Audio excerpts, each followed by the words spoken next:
Vera Sharav, I hope I'm pronouncing your name correctly, your last name correctly. Can you hear us? Yes, I can. Can you hear me? I'm so glad. I hope I'm sorry. I have to apologize. You may have heard what Dr. Mike Yeadon told us. Okay, we think it's important that that people hear his warnings, and I'm pretty sure that you agree with him. Unfortunately, I think I know where it's all leading. Yeah. Can you, I know who you are. Everybody knows who you are or should know who you are, but can you... I'd like to sort of set because my perspective is different from others. Yeah. I'm not a scientist, but... So as a child survivor of the Nazi reign of terror, I learned indelible lessons about the nature of evil. I know the consequences of being stigmatized and demonized as a spreader of disease. My perspective is informed by my experience, by the historical record, and by the empirical evidence. We were required, as Germans know, to wear a yellow Star of David to identify us, to segregate Jews.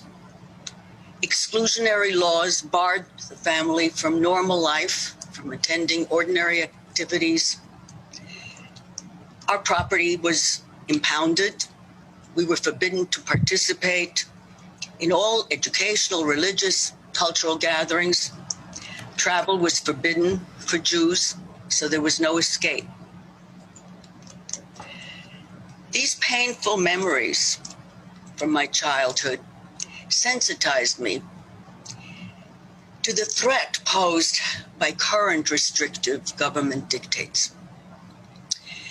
In 1776, Benjamin Rush, a doctor and signer of the Declaration of Independence, foresaw the danger of medicine organizing as what he called an undercover dictatorship. Under the Nazi regime, moral norms were systematically obliterated. The medical profession and institutions were radically transformed. Academic science, the military, industry, and clinical medicine were tightly interwoven, as they are now. The Nazi system destroyed a social conscience in the name of public health. Violations against individuals and classes of human beings were institutionalized. Eugenics-driven public health policies replaced the physician's focus on the good of the individual. German medical profession and institutions were perverted. Coercive public health policies violated individual civil and human rights. Criminal methods were used to enforce policies. Nazi propaganda used fear of infectious epidemics to demonize Jews as spreaders of disease, as a menace to public health. This is a hallmark of anti-Semitism. Blame the Jewish people for existential threats. In the Middle Ages, Jews were blamed for the bubonic plague and the Black Plague. Fear and propaganda were the psychological weapons the Nazis used to impose a genocidal regime. And today, some are beginning to understand why the German people didn't rise up. Fear kept them from doing the right thing. Medical mandates today are a major step backward toward a fascist dictatorship and genocide. Government dictate medical interventions. These undermine our dignity as well as our freedom. First, it was vaccination mandates for children. Now it's for adults. The stark lesson, of the Holocaust is that whenever doctors join forces with government, and deviate from their personal, professional, clinical commitment to do no harm to the individual, medicine can then be perverted from a healing, humanitarian profession to a murderous apparatus. You know, the reason that the Greeks made the students of medical schools, before they were allowed into medical school, to swear the Hippocratic Oath was because they knew that in medicine you gain knowledge about how you can actually kill, and they had to promise that they would do no harm. Otherwise, they weren't allowed in medical school. I think they were ahead of us in understanding human nature. Absolutely, yeah. What sets the Holocaust apart from all other mass genocides is the pivotal role played by the medical establishment, the entire medical establishment. Every step of the murderous process was endorsed by the academic and professional medical establishment.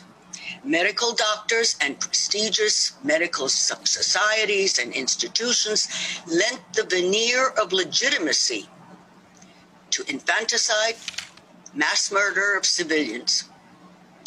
T4 was the first industrialized medical murder project in history.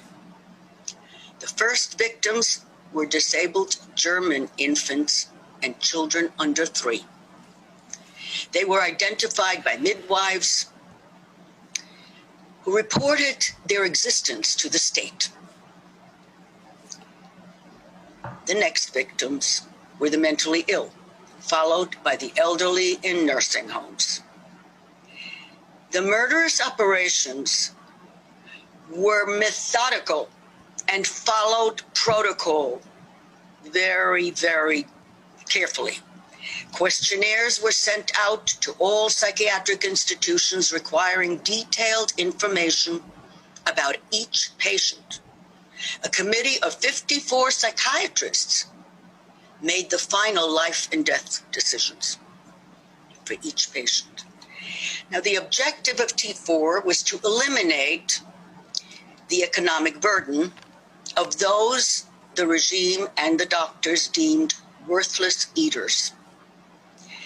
And it was also to empty beds to make room for wounded soldiers during the war. T4 also served as a testing ground for various lethal chemical and pharmaceuticals. The financial beneficiaries of the Nazi genocide were the corporate elite. Their record of collaboration with genocidal regimes is uninterrupted. Without the financial support of Wall Street bankers and collaboration by major US, German, and Swiss corporations that provided the chemical, the industrial, and the technological material, Hitler could not have carried out this unprecedented industrialized murderous operations.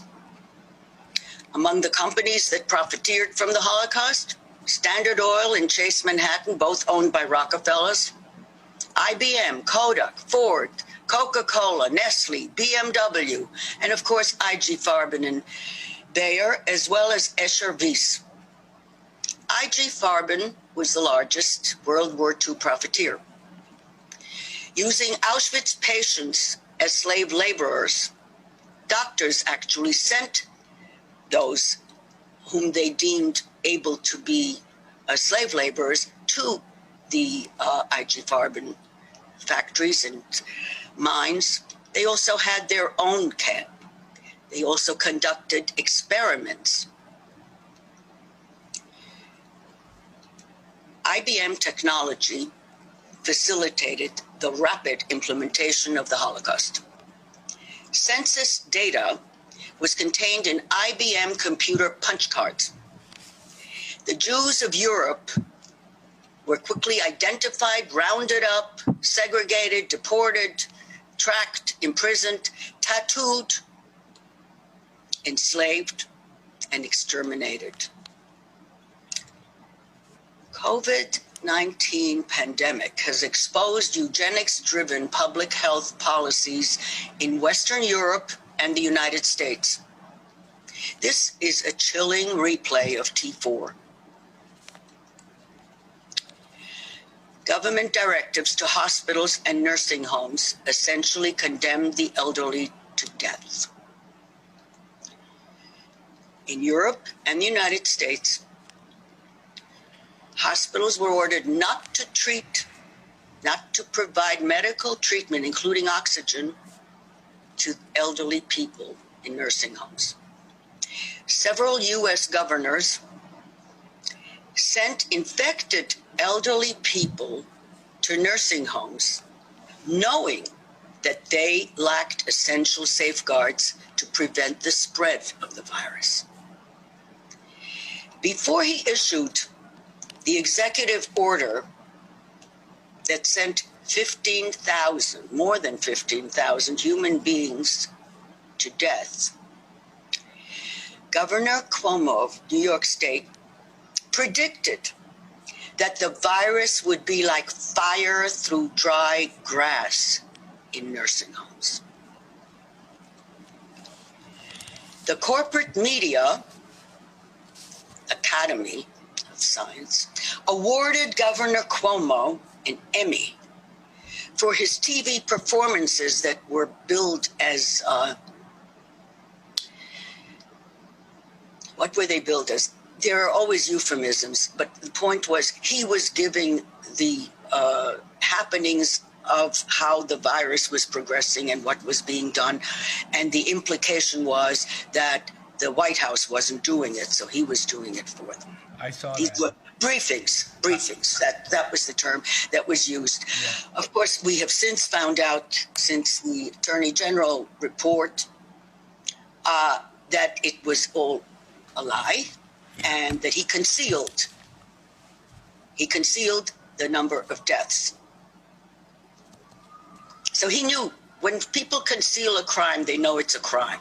Yeah. We all know this, Vera, but it's still shocking to hear this over again and to see it in context, to see what's going on right now. It's simply shocking. And Viviane pointed out that her, was war das, dein mein Großonkel, also great uncle. Yeah, her great uncle was a priest, and he tried and preached, wanted to protect the people from this T4 program. Eventually, he too was put into a concentration camp, and he died there. So she is, even Viviane is personally touched by this, and she's just hoping that this time we will have a different outcome. I'm sure we will, but it's not going to be without a very, very serious fight. Very serious. Mm-hmm. Okay, if you let me, I'll go on with what I have, and then you can always ask me questions. Yeah. In 2006, during the avian flu epidemic, H5N1, a panel of public health officials advised the Bush administration to institute quarantines and closures and measured lockdowns. Their recommendations to consider these lockdowns were completely rejected by Dr. Donald Henderson, who was an acclaimed real eradicator of, among other things, smallpox. And he wrote a report. He was the primary author. There were three of them. And the report was in opposition to what he called unscientific measure. And this is what he said, I quote, "Experience has shown that communities faced with epidemics or other adverse events respond best with the least anxiety when the normal social functioning of the community is least disrupted. Strong political and public health leadership to provide reassurance and to ensure that needed medical care services are provided are critical elements. If either is seen to be less than optimal, a manageable epidemic could move toward catastrophe. Today, debate is forbidden. A doctor is not allowed to say that. The virus is being exploited to maintain a state of fear. lockdowns have in this time around proved to be very effective tool for social control, but they failed to change the course of the virus. People are being conditioned to submit passively to government dictates. Children who are deprived of an education are being conditioned to distrust people. Mandatory masks are an insidious psychological weapon. They demean our dignity as free human beings. They do not work in this or any epidemic, and they are the symbolic equivalent of the yellow star. Study after study has found that lockdowns destroyed millions of lives and livelihoods, throwing millions of people into poverty. Even the Wall Street Journal has conceded that lockdowns were not worth the pain. However, for global oligarchs, the COVID pandemic has been a financial bonanza. American billionaires increased their vast personal wealth by $2.2 trillion just in 2020. So I guess we really can't overlook the strong financial incentive for lockdowns that destroy competition. All the local industries in most cities certainly have gone bankrupt. We're supposed to only buy from the large Amazons. Yeah. This is planned. Doctors and scientists who express views that challenge official dictates are treated as heretics. They are threatened with loss of livelihood, and I'm sure you know some of them. Oh, yeah. Anyone who questions the safety of vaccines that have been rushed through Operation Warp Speed is muzzled and vilified by the media. Now, these COVID-19 vaccine contracts under Operation Warp Speed are totally confidential. They've even used a middle contractor who does things for the military so that those contracts can't be acquired under FOIA, Freedom of Information Act. They're not in government custody. Why? Why the secretiveness? Why has the CEO of Pfizer really tried to blackmail Argentina and Brazil? Others can examine what the financial reasoning for wanting such absolute control and assurance that they could not be sued.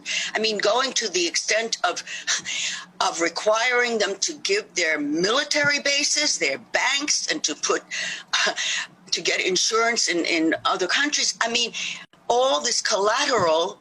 Why? What does he know is in the data that we don't know? If there's nothing to hide, why are they so anxious? No matter that governments have given them immunity, they already have immunity. It's not enough.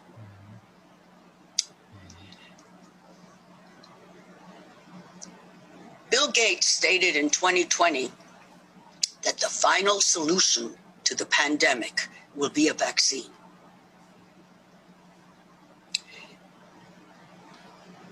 You can decide what that means. Of course, he's referring to, and he knows he's old enough. But in other words, this is a kind of final solution. Yeah. To ensure compliance with COVID vaccines, governments have instituted unprecedented aggressive measures. This is primarily to ensure a vigorous cash flow.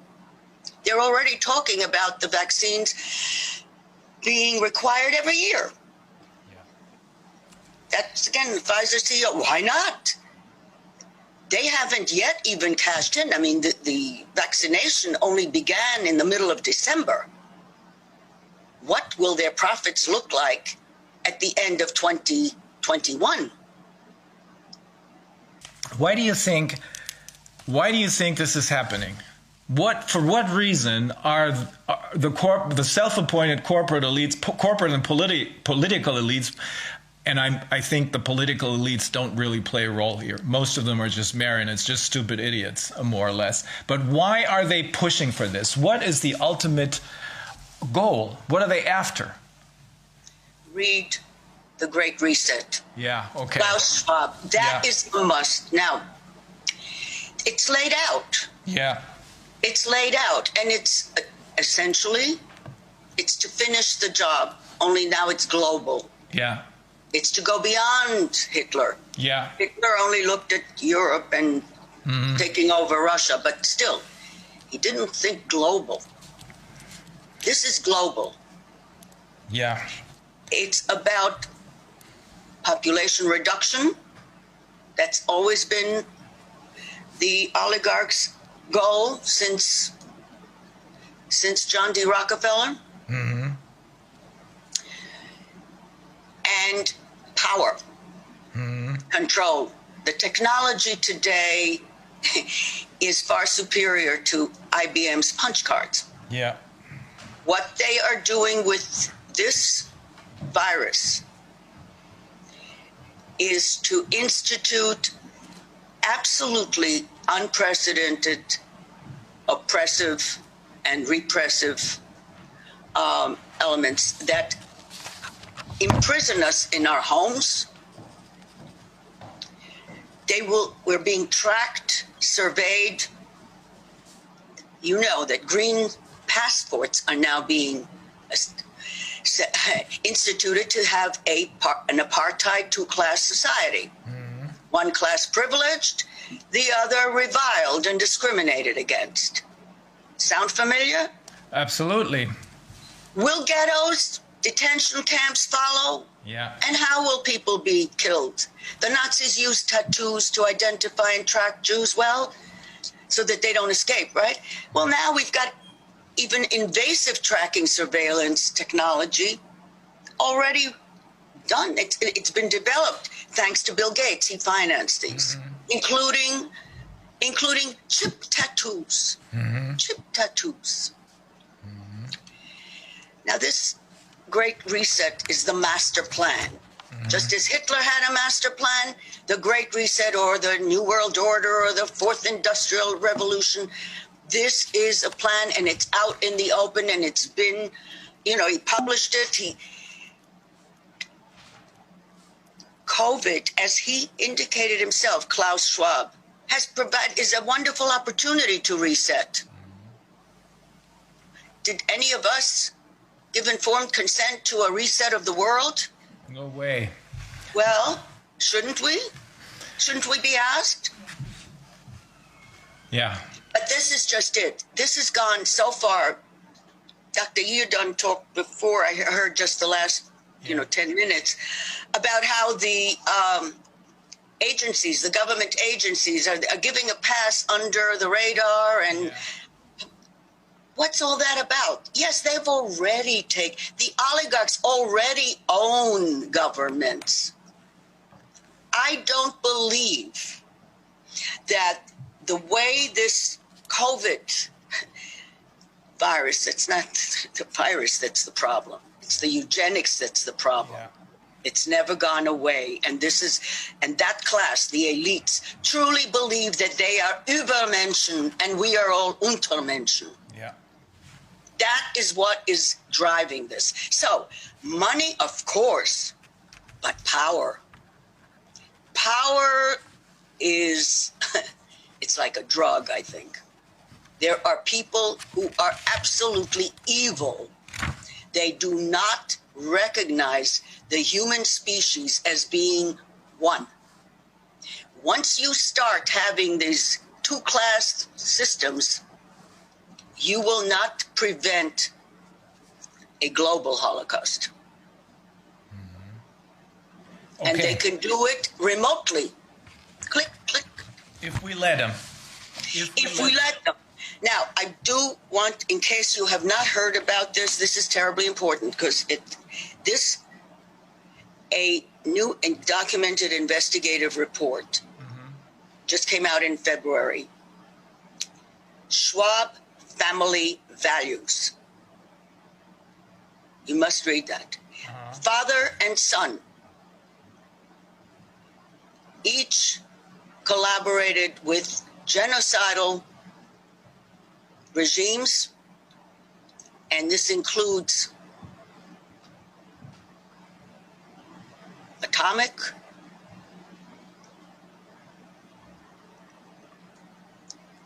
includes the Nazis' one generation, a continuum by the son, including dealing with the South African apartheid regime. You must read it, and you must interview him and get the documents.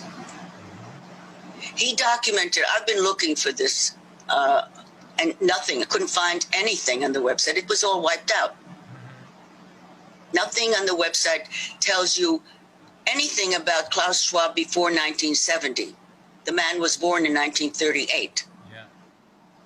And then when he appeared, suddenly he had, 20 doctorates and, and Harvard and I mean, it was just, this is a continuum. He provides the intellectual reasoning, and really it's a protocol, how they're going to work. They don't just want to control us the way they are now, telling us how far distance we may stay from one another and be masked and all that. They also want to control our mind, our thinking. They want to know what we're thinking. And they already evidently have technology has gone way, way, way beyond its scope that it should, just as medicine has. Just as government has. Government should not be interfering in our personal lives, in our medical choices. What is that? Where did that come from? It started with the Nazis. Mm-hmm. Mm-hmm. That's really, why is it? My hope, while I never thought that I would be alive to be again afraid of the same elements. I'm afraid from the same people. Yeah. I think that as a Jew who was persecuted under that regime, I believe that this generation must lead this fight. You do too. We are connected. We were the victims. Your ancestors, right, were the perpetrators. We now must work together because each one of us, and there is, I'm sure, there's a memory going on in Germany, among Germans. You've got to plug into that and say, this time around, we won't let them get away with it. Because it's worse. It is worse. It's worse. We won't let them get away with this. And you're right. We spoke with Naomi Wolf a week ago, and she alerted us to what it's a digital passport, this green passport, what it can do. And it turns us into everything, whatever you want. Everything. Your banking, there are visionaries. There are people, the books that have been written, though. And those things, they grasp things, artists grasp things before the rest of us do. Mm-hmm. And the tragedy really was that You know, there were people, there was for example, a leader, I'll be talking about this to people in Israel because that's another target I have to deal with, who warned the European Jews in Eastern Europe, get out, leave. The place is going to burn down. Get out, leave. And, of course, most didn't because, you know, conspiracy theorists, they didn't call it that then, but it was sort of, what is he talking about? Yes. You know, we're perfectly, you know, we're all right. Nothing's going to happen to us.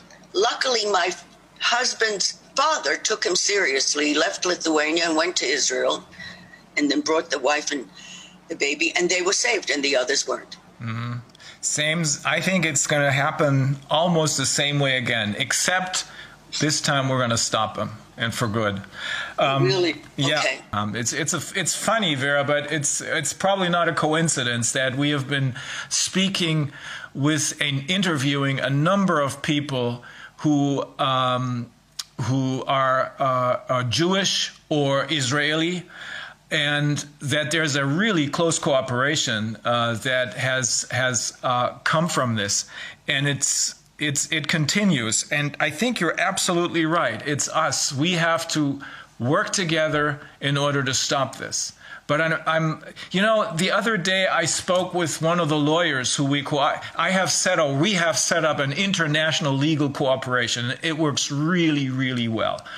Including the Australians, because the Australians, the Canadians, the Americans, because we need that legal system, because it's the only one that has this powerful tool of class actions and this very powerful tool of pretrial discovery, which is the best law of evidence that anybody has ever had.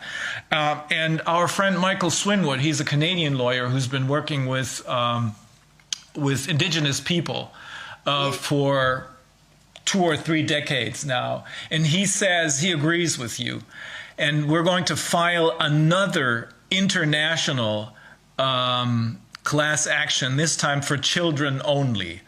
Okay. And he says, of course he realizes that the precursor to this is what happened in the Third Reich, but he says it goes beyond that, because he started out representing indigenous people because they have always been the target of genocidal fantasies. And he says, and I think you agree with this, it used to be only the Indians. Now we're all Indians. And that's probably what we are. That's why this is global, and that's why we have to join forces and collaborate in order to stop this. You know, one of the dangers right now is that just as it was in the 30s, politically, the factions fighting each other, that's all set up. That's all set up. You know, Black Lives Matter, except in public health, where it's institutionalized racism. Yeah. So those are to divert attention from what they're really doing. One of the things that I hope that you'll do with some of your class action lawsuits is use the Nuremberg Code. Absolutely. Use that Nuremberg Code. I mean, again, you and I have a good reason to rely on that. And, you know, it's been cited. I know I was involved in 2 cases in the United States where judges, you know, cited it and absolutely used it. And nobody's ever challenged it. The beauty of the Nuremberg Code, which is why all the ones on the other side, really, particularly the officials of public health, they hate it. They hate the Nuremberg. They even, you know, the Helsinki is a little bit of a watering down as well, because the Nuremberg Code can't be changed. It's like the 10 Commandments. Yeah, it is. It is. You know, it was. That legal decision was not challenged. The Nuremberg Code stands. And they don't know what to do with it, you see. That's the problem. Helsinki, as you know, it changes every few years depending on what's okay, what's not okay. No. The Nuremberg says you're a subject, right? Not a participant. And these are experiments. not studies. It's the language is terribly, terribly important. Everything in public health is done in euphemisms, never straightforward. When they want to do a pesticide experiment on children, they call it cheers. When they experimented on premature infants, where one were given a lot of oxygen, the other very little, and some 23 babies died who wouldn't have if they would have been in regular care. They call it support. And, the women about to give birth thought support. Oh, that means they're going to support me in this difficult time. It's a premature baby, I'm afraid. That's how they hooked them. Okay. And of course, in these kind of experiments, it's blacks and Hispanics. Yeah. That is, I spoke with, of course, with Michael Swinwood, who alerted me to the fact that even close to 100 years ago, the Indians, the Canadian Indians, probably the American Indians as well, were used for all kinds of medical experiments. And then I spoke with an old Australian Aborigine. He supports a group of lawyers who are fighting this in Australia. And he says this is in the 1940s, when he was a child, his mother was smart enough to realize and to understand the danger of what was going on, because they were vaccinating people back then. They were vaccinating Aborigines, using them as guinea pigs. He said, my mother was smart enough. She took us, the children, and we moved from one place to another whenever they came closer. And that's how they survived, and everybody else died or got seriously ill. This is, from the very start, when I first realized what was going on, I thought this is the worst ever series of crimes against humanity ever committed, and we're going to have to look back, and we're going to have to make use of the Nuremberg Code, because that is the most important result of the Nuremberg trials. Of course, that there is a couple, an Israeli couple who I am in touch with, who filed a complaint with the international, good people. I'm going to have to talk to them again. But as you can see, it does seem to be working. But no one can do it by themselves. It has to be all of us joining forces and fighting this together. Oh, I agree. It's very important not to be splintered. Yeah. Mm-hmm. But it's all written out. You see, you can use the plan, the master plan, that this is where they're going. And this is not just this one person, Klaus Schwab. He leads it, and he initiated it. But this is a global cabal, Yeah, it is. It's probably no more than, say, 3,000 people who are at the very top of this. Unfortunately, they're the oligarchs you're talking about, but there's also members of the churches and everyone has been given grants or whatever. Yeah, everybody's been bribed, so everybody's on board. Yeah, yes, and of course the media. In that sense, look, they've been planning this for a long time. Yeah. One of the things, for example, which was, something nobody else looked at it. There was somebody who wrote, Bill Gates was the only one through the Gates Foundation, nice tax exempt, all this foundation. Yeah. They're very much involved. He was one who started very early to fund reporters, journalist schools. So in other words, you already train them. By the time they go for their jobs at CNN or CBS or whatever, they're already indoctrinated. Yeah, that's a major problem. We spoke about this early today when our chief legal advisor, Professor Martin Schwab, not related, when he told us, alerted our attention once again to this fact. It's the media. It's the mainstream media. We call them the old media as opposed to the independent media. It's the media through which all this propaganda is working, and they've been paying them off for a long time, for probably at least a decade, if not longer. Very long. And look, and the internet is the tech. Yeah. People. Yeah. And that's been totally. I mean, how did they come about in the first place? Mm-hmm. Most of the technology was developed by U.S. military. Yeah. Yeah. They invested in Amazon, they invested in Google, etc. Yeah, that's right. Mm-hmm. And I would love to, here's something. I would love to know what deal was made in 1995 between the U.S. Justice Department and Bill Gates. Mm-hmm. At that time, he was absolutely going to lose everything. Mm-hmm. They found the goods, in other words, and then suddenly he became a philanthropist. Yeah, that was how it happened. So the question is, what changed? What got the Justice Department off his back? There must have been a deal. It's very obvious. Yes, yeah. Exactly. Mm-hmm. You see, these are a lot of these things. I mean, if one opens one's eyes and looks at things, then you start to understand. Yeah.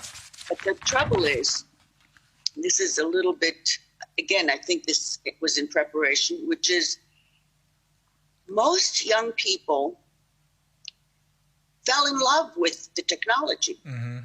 It's addictive. The iPhone is absolutely addictive. You walk along the street, people aren't even looking at the lights, they're looking constantly. They wake up and you see, now it's almost like a child with a teddy bear. Can a child imagine that teddy bear, which loves, is going to really do something against them?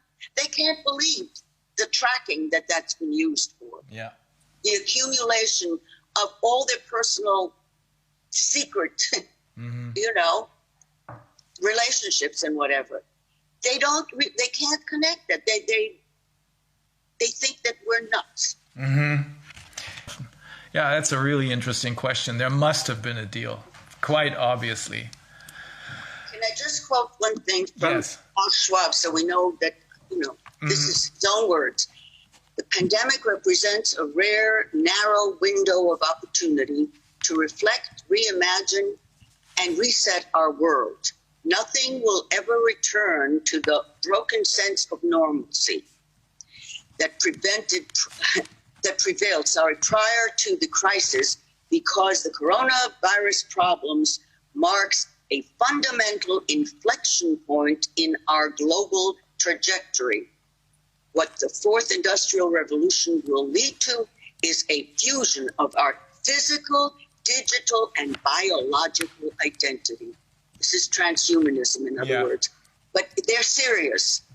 I know when I first heard even about the concept of transhumanism, I said, oh, that's ridiculous. Yeah. No, that was some years ago. And now there it is. Yeah. This is what they're planning. Yeah. And they've got a lot of the technology to do it. I know. We see this danger. I do think these people are stark raving mad. Look, so did everyone outside think Hitler was stark raving mad. It's exactly the same thing. Yeah, we do. We are taking this seriously. Absolutely. Okay, Vera, this is, I'm not going to be able to sleep tonight, but it's important to know these things. It's important. This has always been my firm conviction. We have to know what's going on. If we don't know what's going on, we're not going to make the right choices. That's why I'm extremely grateful for you being here. We will stay in touch. I think we must stay in touch, and we will stop this. That is what they've so far succeeded, is that people prefer to be looked the other way. Mm-hmm. And they don't realize that their entire life is, they think as if they've got people convinced that by keeping, quote, it's physical distance we're talking about, and masking, that they're doing the civic thing. Yeah. They're being good citizens. Yeah. Oh, wow. Vera, thank you very, very much. We will be in touch. I think if we can, and we can, hopefully we're going to be moving in the right direction from here on. and we will be able to talk to you again under maybe a lot better circumstances. But up until then, we'll just keep cooperating. So. Yeah. Okay, yeah. You get your champagne, I'll get mine. Okay, great. Excellent. Well, thank you very, very much. This was shocking, but very helpful, I think. I hope so. Mm-hmm. Despite all of this, have a great weekend. Yeah. Okay. Thank you. You too. Thank you very much. Bye-bye. Bye-bye.